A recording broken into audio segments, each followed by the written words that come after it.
Y entonces vamos a revisar ahora, si nos presentan por favor la siguiente diapositiva, información que tiene que ver o está relacionada precisamente a lo que estamos iniciando el día de hoy. Como ya comentábamos que hoy inicia la semana epidemiológica 40, pero una característica de esta semana es que además le da inicio de manera oficial a lo que epidemiológicamente denominamos la temporada invernal, y en donde desde la semana 40 y hasta el primer trimestre completo del siguiente año se incrementa y se focaliza la vigilancia epidemiológica en aquellos padecimientos que durante la temporada invernal, es decir, cuando las temperaturas ambientales disminuyen, favorecen su transmisión, favorecen su circulación. La que teníamos ya muchos años como una de las principales de estas enfermedades hasta que llegó COVID-19 era precisamente influenza. Entonces estamos iniciando ya de manera oficial la temporada de la influenza estacional, se llama estacional precisamente porque se incrementa durante esta temporada invernal, y por lo tanto entonces esto demanda también ciertos ajustes a los modelos de vigilancia epidemiológica, a la manera como se lleva la estadística y, muy importante, a cómo también se llevan a cabo las diferentes estimaciones. Ahora solamente no podemos, digamos, seguir enfocados en COVID, aunque sabemos que influenza prácticamente no ha circulado en los meses de verano, pero dado que ahora esperamos que en la temporada invernal empiece una circulación de manera más importante, sobre todo a final del año y el primer mes del 2021, entonces es importante desde ahora empezar a implementar todas aquellas acciones de vigilancia epidemiológica que incluye el diagnóstico por laboratorio para poder detectar oportunamente cuando influenza empiece a incrementarse en su circulación y cómo se está comportando, es decir, qué afectaciones está produciendo en la población, más ahora de manera relevante cuando sabemos que va a cocircular con virus SARS-CoV-2 que produce COVID-19. Empezamos con este gráfico, que es un gráfico que todos conocemos,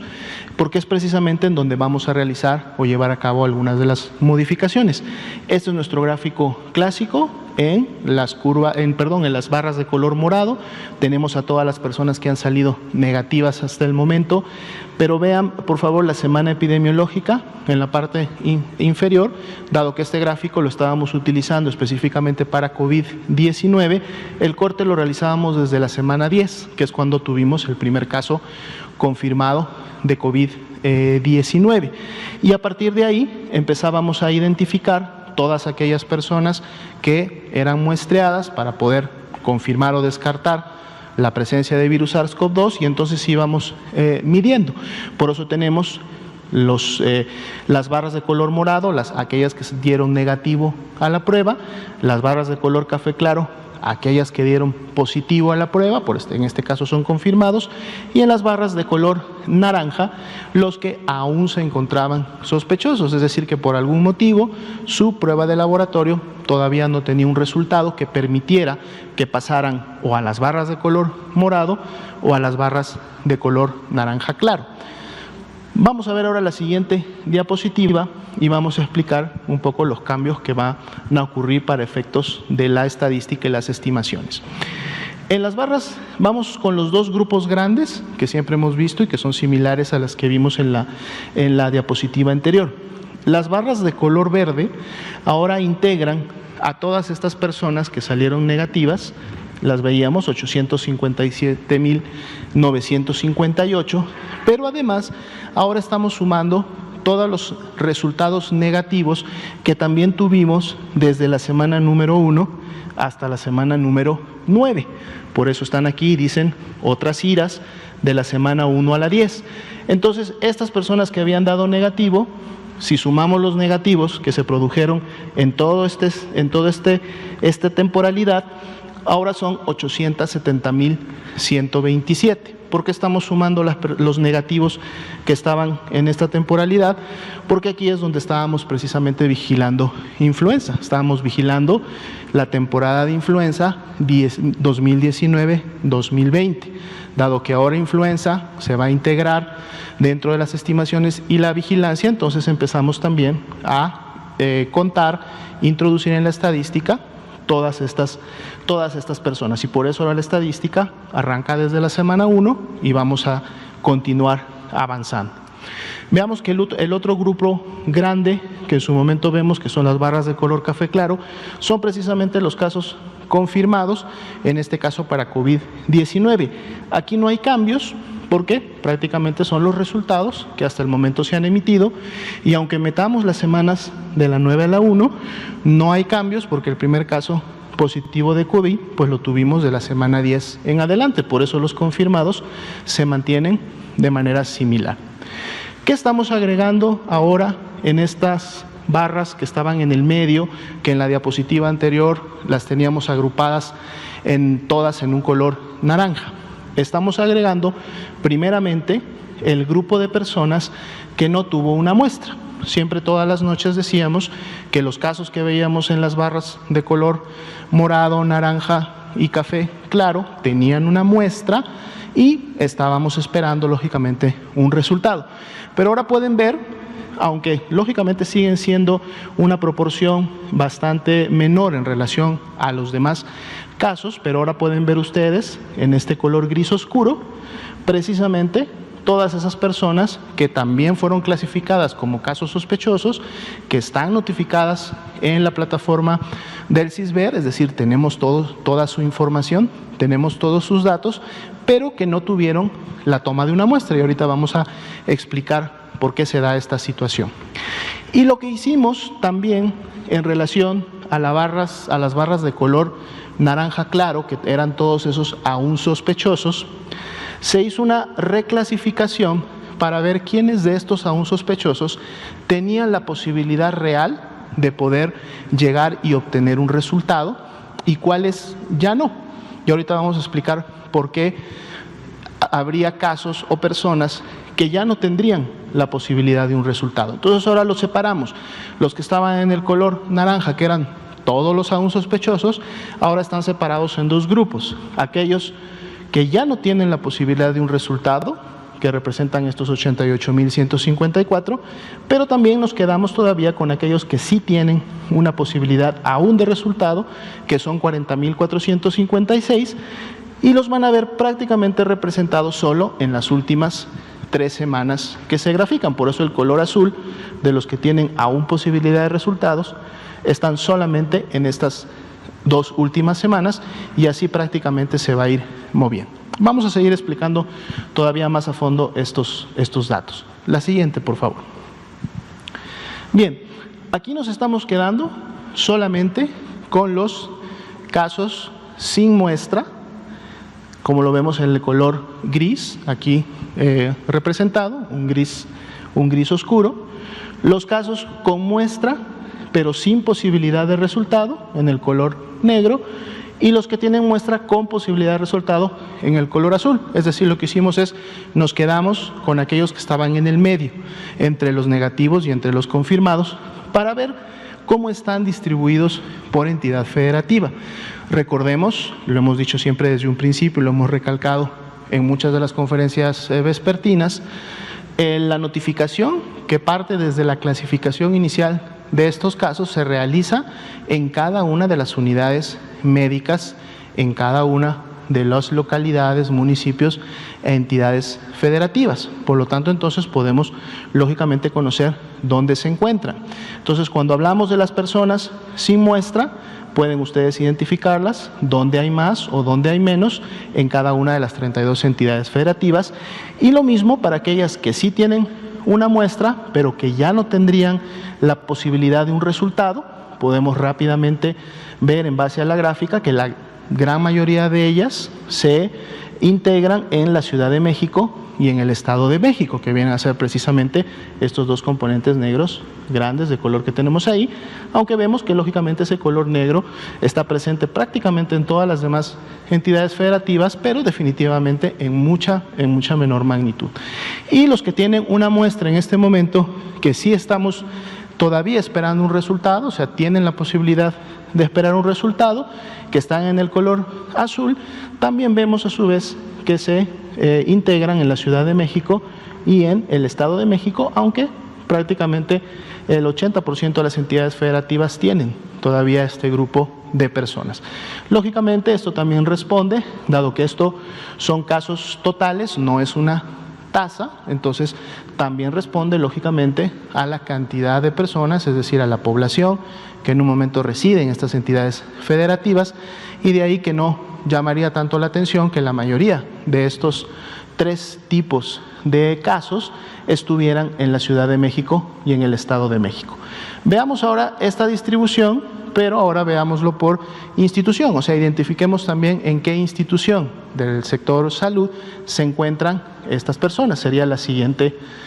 diapositiva. Vamos a encontrar aquí la leyenda, el color verde para el IMSS, el color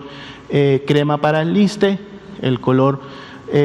rojo para la Secretaría y en un color oscuro las demás instituciones, dado que representan pocas cantidades. Y aquí también podemos ver en un momento determinado que la mayoría lógicamente están en las mismas entidades federativas,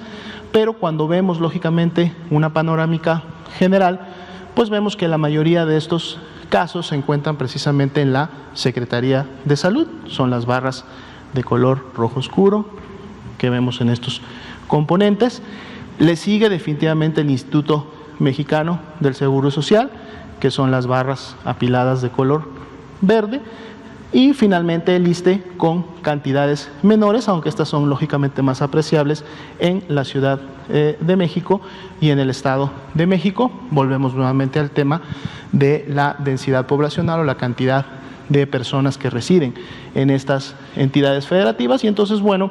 este gráfico también nos permite ver cómo las diferentes instituciones que también lógicamente operan en cada una de las 32 entidades federativas contribuyen a la existencia de este tipo de personas. Veamos la siguiente diapositiva. Aquí tenemos ahora graficados básicamente los dos grupos, aquellos que son sin muestra y aquellos que tienen muestra sin posibilidad de resultado y con posibilidad de resultado. Es decir, nos quedamos con esa parte media, con esa franja media de la gráfica grande de semanas epidemiológicas para ver en su momento cómo se han comportado. Sin muestra, ya decíamos, 185.209 personas y son precisamente las que están en este color gris oscuro. Con muestra son las del color negro y las del color azul. Las del color negro sin posibilidad de resultado, color azul con posibilidad de resultado, y precisamente vemos nuevamente cómo se agrupan en las dos últimas semanas que hasta el momento se están graficando, y podemos ver también cómo se ha dado el comportamiento de las mismas, en donde vemos lógicamente un incremento de estas desde la semana 12-13, cuando empezó precisamente el incremento de la epidemia. Sin embargo, el comportamiento ha sido más de una manera, digamos, de meseta, con una pequeña subida y luego nuevamente una meseta, es decir, no ha seguido realmente tanto el comportamiento de la epidemia en sí. Y ahorita vamos a ver por qué, porque responden a otro tipo de situaciones. Veamos la siguiente diapositiva. Aquí nos estamos quedando solo con los casos sospechosos sin una muestra, y estamos viendo en dónde o qué tipo de pacientes son estas personas a las cuales no se le tomó una muestra. Vean ustedes que la gran mayoría, el 93% de ellas, son precisamente casos ambulatorios, y una muy pequeña parte, el 7%, representan personas hospitalizadas. Entonces, ¿por qué no tienen una muestra? Porque responden precisamente a la posibilidad que da el actual lineamiento de vigilancia epidemiológica, que en los casos ambulatorios se toma generalmente muestra al menos a un 10%. Las unidades han estado muestreando a muchas más personas que tienen esta característica de ambulatoria. Hay estados que han llegado a muestrear prácticamente al 80% de los casos ambulatorios, y no hay ningún problema. Esto aporta información, digamos, valiosa, pero la razón por la que hay personas que no tienen muestra es precisamente porque eran personas ambulatorias, casos leves, en las cuales el lineamiento permite que no se le tome la muestra, porque realmente estas personas se necesitan o se requieren, la mayoría de ellas en las unidades de salud monitoras de la enfermedad respiratoria para tener las bases con las cuales se realizan las diferentes estimaciones. Por eso se encuentran en este grupo también. Veamos la siguiente diapositiva. Aquí podemos ver de estos casos sospechosos con muestra que ahora los estamos clasificando sin posibilidad de resultado, es decir, que no vamos a poder tener ya un resultado positivo o negativo de las mismas, responden a diferentes causas. Partamos desde la parte operativa, en donde sabemos que la toma de muestras se toma precisamente en una unidad médica, sea un primer nivel de atención o sea un hospital. Cuando esta muestra es tomada, se reporta en el sistema esa acción, es decir, que la muestra fue tomada y entonces esta muestra inicia un envío. Un envío que puede hacerlo la unidad médica con su propio sistema, digamos, de envíos, o sea, con su unidad móvil, un envío que puede estar a cargo de la jurisdicción sanitaria correspondiente a través de una logística también de sus unidades móviles, un envío que en el caso de algunas instituciones puede estar contratado, es decir, alguna empresa que se dedica precisamente al envío, a la paquetería, porque eso también depende qué tan cerca o qué tan lejos se encuentra un laboratorio estatal de salud pública, un laboratorio regional o un laboratorio de apoyo a la vigilancia epidemiológica. En algunos casos la muestra viajará algunas horas porque la unidad médica estará en la misma ciudad en donde está el laboratorio estatal, pero en otros casos la muestra viajará días porque el laboratorio estará lejos o estará apartado de donde se tomó en un momento determinado la muestra. Entonces, ¿qué puede pasar? Lo primero que puede pasar es que por alguna razón, y esto es 100% operativo, es lo que sucede en los procesos que acabo de mencionar, la muestra no llegue a un laboratorio estatal, regional o de apoyo a la vigilancia epidemiológica, que se haya tomado en la unidad, pero que por algún motivo esta muestra no haya llegado. Dado que nunca llegó la muestra, nunca tuvo la posibilidad de ser procesada y por eso pues es un caso sospechoso en el cual no podremos conocer un resultado. ¿Qué pasa? Basado en lo que acabo de describir, en función de los tiempos que puede demorar una muestra en llegar a un laboratorio, el tiempo de traslado de la misma también se puede exceder.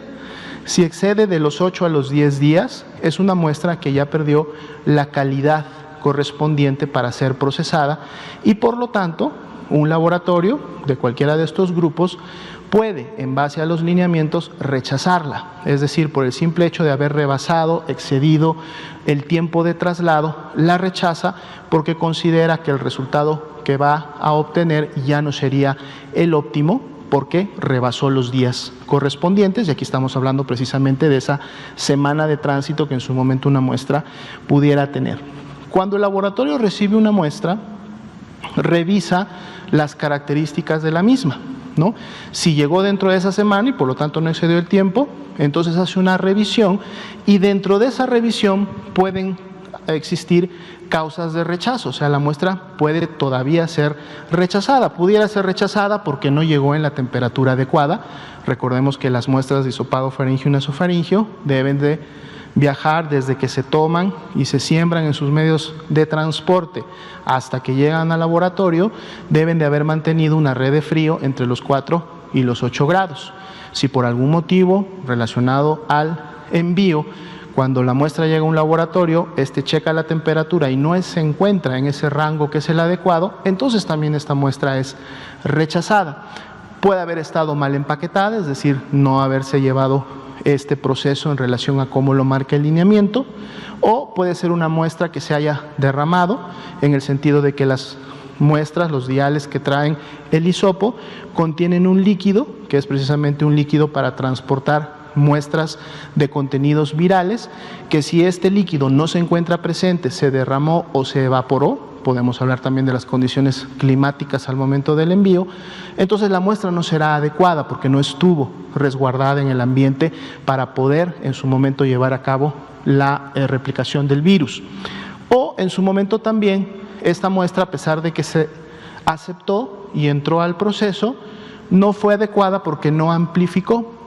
ninguno de los controles, no amplificó ninguno de los parámetros que el laboratorio busca, por lo tanto es una muestra que tampoco se considera válida. Cualquiera sean estas características, a pesar de que existía una muestra, es decir, era un caso sospechoso al cual se le había tomado una muestra, lamentablemente, pues esta muestra no tendrá posibilidad de un resultado porque estas muestras ya no ingresaron a un proceso de laboratorio. Y entonces por eso tenemos esta nueva clasificación y para efectos de lo que va hasta el momento, desde que iniciamos el año y de lo que va de la vigilancia de los virus respiratorios, 88.154 de estas muestras pues no cumplieron con las características, tuvieron algunas de estas que son causales de rechazo o nunca llegaron a un laboratorio y por lo tanto ya no obtendremos un resultado. Sin embargo, para efectos de la vigilancia epidemiológica y del modelo que tenemos implementado en México, no se considera necesariamente un desperdicio, porque como lo mencioné al principio, se tienen, más allá de que la muestra ya no haya podido entrar a un procedimiento, tenemos toda la información de estas personas y sabemos, que sería lo más importante, que son personas que presentaban signos y síntomas de la enfermedad, o en este caso de una enfermedad respiratoria, y por lo tanto entonces su información puede ser utilizada para los diferentes mecanismos y modelos de estimación. Y entonces es por eso que a partir ya del día de mañana, si me presentan por favor la siguiente gráfica, este grupo de personas, estos dos grupos, es decir, las que no tenían una muestra, la mayoría de ellas sabemos hasta el momento han sido ambulatorias, o las que teniendo una muestra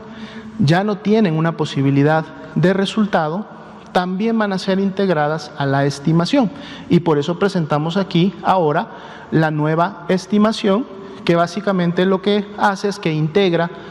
a estos dos grupos, ya no solamente a los aún sospechosos con posibilidad de un resultado, sino que integra también ahora a estos dos nuevos grupos sin muestra o con muestra sin posibilidad de resultados para poder hacer una estimación correspondiente. Ahora, lo interesante de lo que nosotros podemos ver es, dado que esta situación se ha presentado desde el inicio de la epidemia de manera continua o como parte de la operatividad de cada una de las 32 entidades federativas, es interesante ver cómo aquí tenemos la curva azul que acabamos de presentar y que todos los días presentamos, y en la curva de color rojo presentamos la diferencia de la estimación cuando agregamos ahora estos dos nuevos grupos. Lo que ustedes pueden rápidamente notar es que es prácticamente una curva en espejo, lógicamente que integra más casos, porque al incorporar más cantidad de personas a la estimación, pues entonces la estimación es mayor. Sin embargo, el comportamiento de la epidemia y en este caso las tendencias que vemos en las últimas semanas no sufren ningún cambio. Pueden ver cómo la curva de color rojo en relación a la curva de color azul tienen el mismo comportamiento, la misma forma prácticamente, y lo más importante, las mismas tendencias descendentes de las últimas ya para el día de hoy 9 semanas. Entonces, a partir de mañana vamos a empezar a ver en los escenarios nacionales, lo que vamos a ver ahora en la estimación es precisamente la magnitud que vemos en la curva roja, va a ser nuestra curva azul a partir del día de mañana. Y lo mismo va a ocurrir para la estimación de las defunciones. Si vemos por favor la siguiente diapositiva, dado que también dentro de este grupo de personas que no tienen una muestra o de personas que teniendo una muestra no vamos a poder obtener un resultado, también ocurrieron defunciones, es decir, hay personas que de estos dos grupos fallecieron, entonces también entran a la estimación como defunciones sospechosas, entran a la estimación. Sin embargo, vean ustedes que volvemos a ver nuevamente prácticamente el mismo comportamiento, es decir, una curva en espejo a la que veníamos presentando durante todos los días, ¿sí?, que es la azul, en relación a la curva negra, y en donde el comportamiento de la curva y la tendencia de la curva siguen siendo las mismas, solo que ahora estamos estimando un poco más o más defunciones, así como en la anterior estimábamos más casos, porque tenemos una base para estimar que es mayor a la que estábamos utilizando antes. Y van a decir, pero esta curva, ¿cómo que la presentan todos los días? Y creo que es la primera vez que la vemos. Lo que pasa es que por la escala Esta curva está integrada en la primera diapositiva que presentamos todos los días del escenario nacional, solo que como las defunciones es una proporción mucho menor de los casos, siempre hemos visto cómo esta curva está prácticamente aquí abajo. Ahora, lo interesante es que cuando la estamos graficando, en este caso sola, podemos ver en esta imagen o podemos apreciar todavía mucho mejor cuál ha sido el comportamiento ya desde la semana 30, que la comentamos siempre todas las noches, de esta tendencia descendente que han tenido las defunciones estimadas. Podemos todavía aquí verlas mucho más claramente, inclusive en una pendiente que empieza precisamente en la semana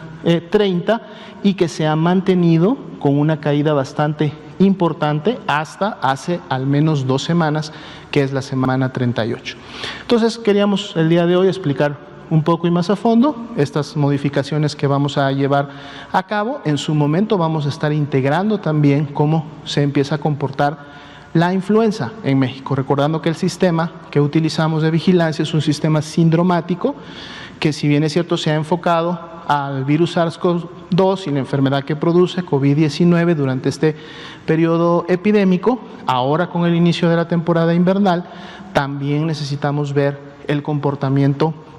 concomitante de la influenza. Por lo tanto, también en las siguientes semanas o en la medida que vayamos identificando circulación y afectación por influenza, vamos a estar también integrando a la información que se presente en estas conferencias el comportamiento de influenza y entonces poder empezar a ver cómo se comportan ambas enfermedades al mismo tiempo.